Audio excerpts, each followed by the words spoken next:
বিশ্বকবি রবীন্দ্রনাথ ঠাকুর বাংলা সাহিত্যের জগৎকে সমৃদ্ধ করেছেন নানা উপহার সামগ্রীতে। তার মধ্যে তাঁর প্রবন্ধ সাহিত্য অতি বিখ্যাত একটি অধ্যায়। সারদা পাঠশালার তরফ থেকে প্রত্যেক ছাত্রছাত্রীকে জানাই আন্তরিক অভিনন্দন।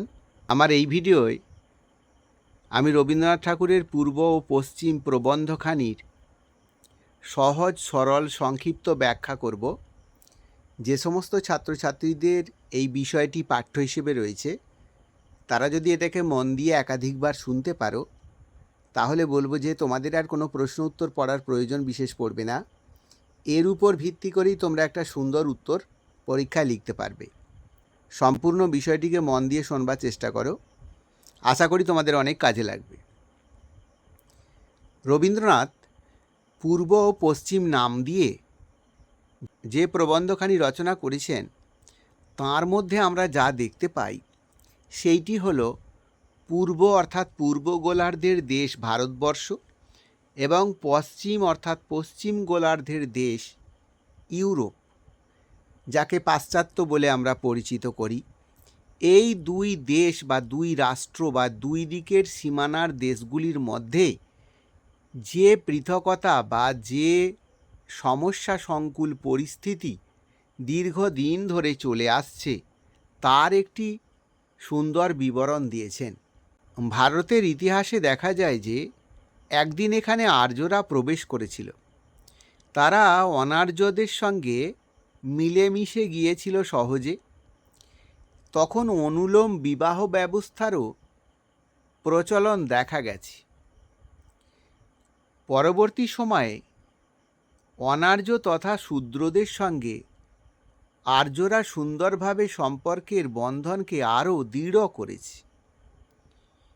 ইতিমধ্যে ভারতবর্ষের যে সমস্ত রাজপুতরা রাজত্ব চালিয়েছিল, তারা নিজেদের মধ্যে দ্বন্দ্ব সংঘাতের দ্বারা সুযোগ করে দিয়েছে বিদেশিদের এই দেশে প্রবেশ করতে। তাদের দ্বন্দ্ব সংঘাতের অবস্থাতেই মুসলমানরা এই দেশে প্রবেশ করে। এছাড়াও ক্রমশ আরও অনেক সম্প্রদায়, অনেক জাতি এখানে এসে হাজির হয়। তারা কিন্তু নানানভাবে এই দেশের সাথে একত্রিত হবার চেষ্টা করেছে। কেউ কেউ বা নিজের দম্ভ প্রতিভা ইত্যাদিকেই শুধু প্রকাশ করতে চেয়েছে। এই প্রসঙ্গে রবীন্দ্রনাথ উল্লেখ করেছেন যে আলেকজান্ডারের মতো নৃপতি, তিনি কিন্তু তাঁর বিজয় পতাকার মধ্যে দিয়ে চিরস্থায়িত্বের ইচ্ছাকে প্রকাশ করলেও তাঁর মধ্যে যে দম্ভ ছিল, সেই দম্ভই কিন্তু তাকে চিরস্থায়িত্বের আসন দেয়নি। রবীন্দ্রনাথ মনে করেন যে পাশ্চাত্য দেশগুলির মধ্যে প্রদীপ জ্বালানোর যে কৌশল রয়েছে, সেখান থেকে যদি আমরা আমাদের সামান্য বাতিটিতে একটু সলতে জ্বালিয়ে নেওয়ার সুযোগ করে নিই, তাহলে আমাদেরই উপকার হবে, আমাদেরই মঙ্গল হবে, আমাদেরই রাষ্ট্রখানি আরও অনেক অগ্রসরতার পথে এগিয়ে যেতে পারবে। কারণ পাশ্চাত্য দেশগুলি জ্ঞান বিজ্ঞানের শাখায় অনেক বেশি অগ্রশীল ভূমিকা গ্রহণ করেছে দীর্ঘ পুরনো দিন থেকেই।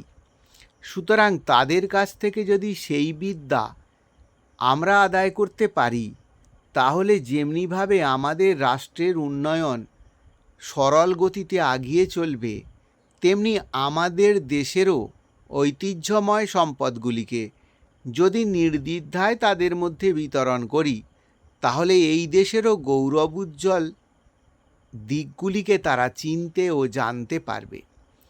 কিছুমাত্র মনের সংস্কার বা দ্বন্দ্বকে কেন্দ্র করে কখনোই উচিত হবে না প্রাচ্য পাশ্চাত্যের মিলনে বাধা সৃষ্টি করা। অর্থাৎ পূর্ব গোলার্ধের এই রাষ্ট্রের সাথে পশ্চিম গোলার্ধের ওই দেশগুলির সম্পর্কের মধ্যে অচ্যুত একটা জায়গা তৈরি করা। আমরা যদি নীতিশাস্ত্রকে খেয়ালে রেখে ভুল সংস্কারগুলিকে বিসর্জন দিয়ে ইংরেজ আমাদের দেশে আগমিত হওয়ার পর বা তাদের যে রাষ্ট্রীয় ক্ষমতা, তারা যতটা পরিমাণ নিজেদের সক্ষম করে ফেলতে সম্ভবপর হয়েছে, সেইগুলিকে যদি আমরা উপলব্ধি করি এবং তাদের ভালো দিকটিকে যদি আমরা গ্রহণ করবার জন্য তাদের সান্নিধ্যে থাকি, তাহলে কিন্তু আমাদের লোকসানের বিশেষ কিছু থাকে না। সেই জন্য সর্বপ্রথম প্রায় রাজা রামমোহন রায় এই বিষয়টিকে উপলব্ধি করেছিলেন এবং তিনি পাশ্চাত্যের সাথে নানা মেলবন্ধনের প্রবণতায় দীর্ঘদিন আগিয়ে চলেছেন।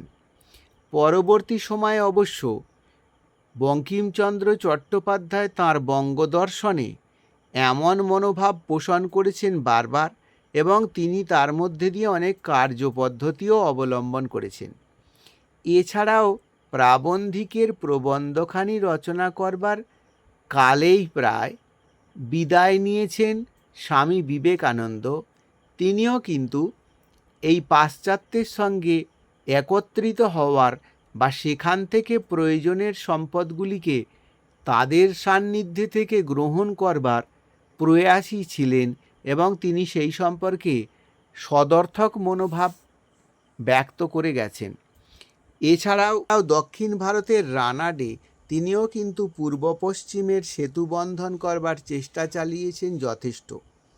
সুতরাং সমগ্র প্রবন্ধর সারমর্ম হিসেবে একথাই আমরা বলতে পারি যে ভারতবর্ষের উন্নয়নের হাতিয়ার হিসেবে আমরা যদি বিদেশিদের বিজ্ঞানের শিক্ষাকে তথা তাদের যে নীতি কৌশলের দ্বারা তারা সর্বাগ্রে পৃথিবীর মধ্যে অগ্রগণ্য হবার যোগ্যতা অর্জন করেছে, সেই কৌশল, সেই নীতি এবং সেই বিদ্যা শিক্ষাকে আমরা যদি নিজেদের মধ্যে প্রযুক্ত করতে পারি এবং আমাদের দেশের যে শিষ্টাচার রয়েছে ভূতপূর্ব কাল থেকে, সেইগুলিকে যদি আমরা তাদের মধ্যে পৌঁছে দিতে পারি, তাহলে একদিক থেকে আমাদের দেশের প্রাচীন ঐতিহ্য যেমন মাথা উঁচু করে উঠতে পারে, তেমনি বিদেশের কাছ থেকে আমরা নবপ্রজন্মের শিক্ষাগুলিকে গ্রহণ করে আমাদের রাষ্ট্র ব্যবস্থাকে আরও বেশি সচল, সক্রিয়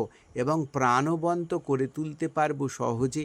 আমাদের দেশের মানুষজন তথা আগামী ভবিষ্যৎ হবে অনেক উজ্জ্বল, এবং পৃথিবীর সর্বান্তে সেই দেশখানি নিজের আসন দখল করবার জন্য অনেক বেশি সক্ষম হয়ে উঠতে পারবে।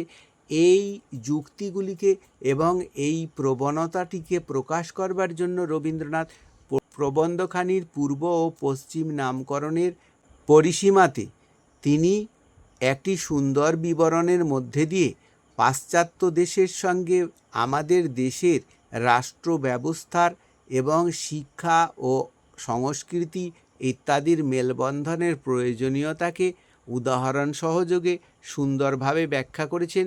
সেই জন্য প্রবন্ধখানির নামকরণ পূর্ব পশ্চিম বলে গণ্য হয়েছে এবং প্রাবন্ধিকের প্রবন্ধের নামানুসারে বিষয়বস্তুতে যথেষ্ট সমর্থনযোগ্য আলোচনা রয়েছে বলে গণ্য করা যেতে পারে। এই ছিল এই ভিডিওর বিষয়বস্তু। পরবর্তী তোমাদের পাঠ্যের অন্যান্য ভিডিও শোনবার বা দেখবার জন্য অপেক্ষায় থাকো। অতি শীঘ্র আবার তোমাদের সঙ্গে পরের ভিডিওতে আমার দেখা হচ্ছে।